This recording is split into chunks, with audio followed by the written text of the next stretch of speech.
Crystal Saltis. Hello, coach. Congratulations on the win. First of all, what what was the most impressive part of Kevin Porter Jr.'s performance tonight from your perspective, and how important is to maintain that effort as a team overall? Yeah, so the most impressive part is the bounce back from the game that he had before. He had a off game. I mean, he was 0 for 9 or 0 for 10, and then made his last couple threes last game and was frustrated and all of those things. And the bounce back tonight, where he was of clear mind and just had it rolling and carried us, and all of those just great things that we saw tonight after a subpar game. And after that game, he said, "I'll be better." So that was the most impressive part to me, is the bounce back. Obviously, he made some great plays, step backs, and all of those things. And hopefully those are things that carry us forward, some things that he gets some confidence from, hopefully some things that he sees that he can get to. And I was happy that he shot his 3 tonight, because there are times where he doesn't shoot his 3, and he shot 15 of them, and we needed to shoot. That's what they do. They're gonna allow you to shoot some threes, and he shot them tonight. So I'm super proud of him, super happy for him, and just the bounce back is the thing that I'm so proud of him for. Adam Spollen. You can talk about ways to improve defensively, offensively, but is learning how to deal with the bad game and deal with the bad quarter, is that one of the harder things for young players to learn early on in their careers? For sure. I mean, how much adversity in basketball do a lot of these guys have? Usually once they get to this point, they don't have very much adversity, because they've usually been the best player, right? So for him fighting through the adversity of having a bad game, obviously there's other adversities that these guys fight through as they grow up on a day-to-day basis, outside of basketball. But yeah, it's a hard thing to kind of swallow at times, because of the success that a lot of these guys have had up until this point. And you look at Kevin's story, where he kind of started the year in Cleveland, and now having 50 points and a big win against a good team can only, build confidence, make him feel good, and hopefully will be something that he looks at kind of in the same way that I look at, as far as the bounce back and really fighting through, as you're alluding to, fighting through the adversity. Brian Bearfield. Coach, you all got down by 17 points at one point, and then you all fought back. Can you just talk about the fervor and the resiliency of your team? And at what point did you know that KPJ was really hot? Was when you tapped him on the back when he was coming back up the court after that three-pointer? For sure. He had it rolling at that point. And I was just so proud of him. Like, it's been a hard year, and we haven't had very many moments that have been super positive.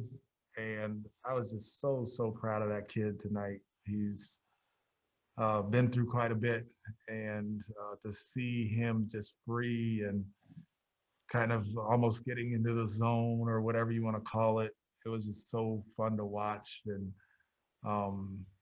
yeah, that was the moment when I knew we might have something tonight. And I asked John Lucas, what's it going to look like tonight? I think he had 38 at the time, and Luke said he's going to have 45, and we're going to get a win. And he was five short. Cody Davis. Hey, Coach, from the resiliency show from this team to Kevin Porter Jr. performance, how can a game like this actually build the confidence for this team, especially given everything that you guys have been through this season? Yeah, I mean, it can show that we have the ability to fight through against a good team. It can show that, you know, when we're kind of all pulling in the same direction, that we can be pretty good. Obviously, on the defensive end, it was a struggle. I mean, we gave up 136 points, but C. Wood was, I mean, really, really good. I mean, we knew that he would have some chances to shoot the three, and he shot 10 of them and made 6. So he was great. And Kelly was really good on the offensive glass as well as shooting the ball. And Jay Sean, again, just, you know, those moments when we basically had 5 4-men on the floor at the same time, when we had JT and Kelly and C. Wood, and I think KJ was out there with them, and DJ Wilson might have been. I mean, you know, we had some kind of funky lineups, but you know, the fights that the guys showed is something hopefully that we can build on or refer back to or whatever, you know, as we're moving forward through these last handful of games. Adam Spolin. Do you expect to hear from your dad about winning a game where you played 4 bigs at once? 100%. I know the text is on my phone right now. See, I told you you could win with big guys.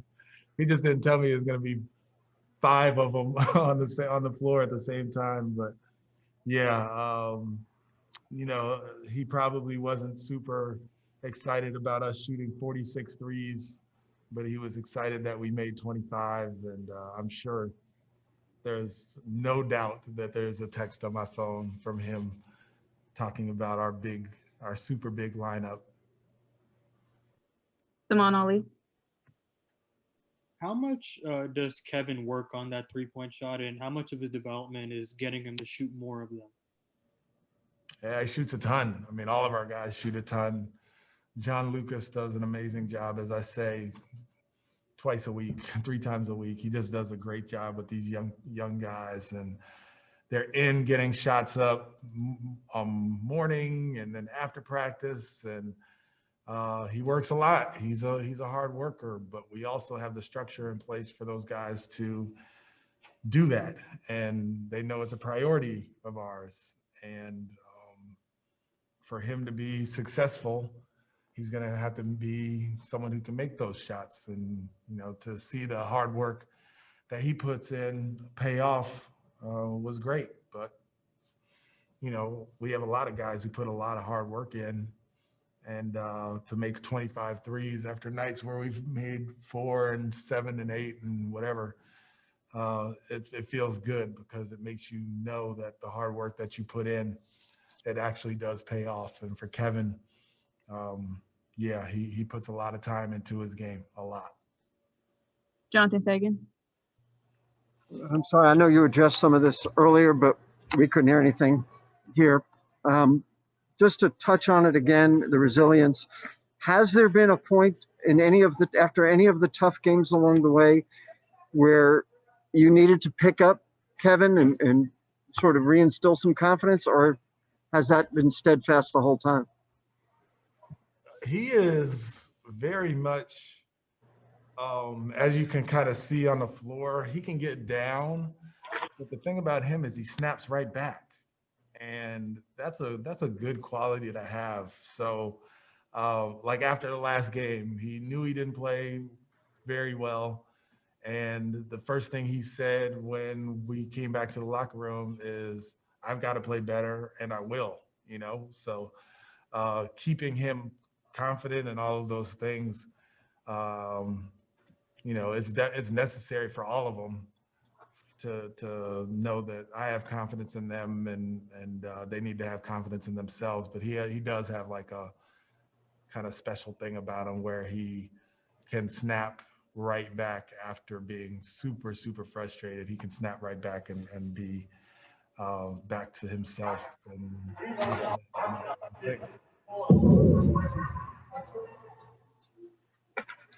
Jonathan, did you have a second? I can't hear you tomorrow. I don't know what he said, so thank you. We'll get somebody on that. I apologize, everybody in the bowl. Ollie Kambajani, Stephen, I don't know if you can hear me. Can you hear me? I can hear you. Is it me? Do I need to speak up? No. I think it's me. I just want. I do apologize. I wanted to ask you. I know we're talking about his scoring today, but his passing. You did have 11 assists tonight. How good was he at getting the offense into what you wanted him to? What did you wanted them to get into? There were times tonight where you pointed at his teammates to get Kevin the ball to kind of generate the possession to get it going. What did you see from him tonight and getting the offense going? Yeah, he was just putting a lot of pressure on the defense. And when he does that, he usually makes the right read. He actually started the game off kind of sloppy and with a couple turnovers and was mad at himself for that. But like I said, he has a way of like snapping right back and snapping back into it. And yeah, this over after the last game, we watched film and we talked about fourth quarter execution and having the point guard have the ball in his hands and making sure that we're all in the right spots and all of those things. And it does look like some of that carried over to tonight. Yeah, he can make plays because he's so big. He can see things, and I thought the pass that he made late in the fourth quarter to Jayshawn Tate underneath was a really, really good play and a play that not many guys see. So Just to verify, the play where he passed to Jayshawn missed, but Kelly had the offensive Yes. putback. Is that the one? yes, Okay. yeah, Okay. that one. Thank you. and last question, Brian Bearfield. Coach, there's going to be one thing that's going to get lost in Kevin's 50-point performance, and that is the performance by DJ Wilson with his 15 points and his 12 rebounds off the bench. How much of a boost was that for you all, especially when you all needed to make a run and he came in and hit a couple of big shots? Yeah, he was really good tonight. Obviously motivated to play against his former team, but that's just how he plays. It doesn't seem to matter who he's playing against. But yeah, he was big, obviously, with his 15 points and 12 rebounds. But the thing that stood out to me for him was the defense, because he was guarding, Middleton at times. He was guarding Tucker. He was guarding Lopez. He was, he might have even guarded Forbes some and maybe switched on to Holiday some. So the defensive effort that he gave, because he was basically playing the 2 or the 3 for us when we had him, Tate, and then the 2 bigs in there together. So yeah, it was great. We needed the contribution that he gave us, obviously on the offensive end and his ability to shoot shots. And he's another great worker when it comes to shooting and getting his extra shots in. But I was super impressed with his defensive effort. Even though he gave up so many points, there were some stops that needed to be made, and he gave it his all, even though he was guarding perimeter players. Thank you, Coach.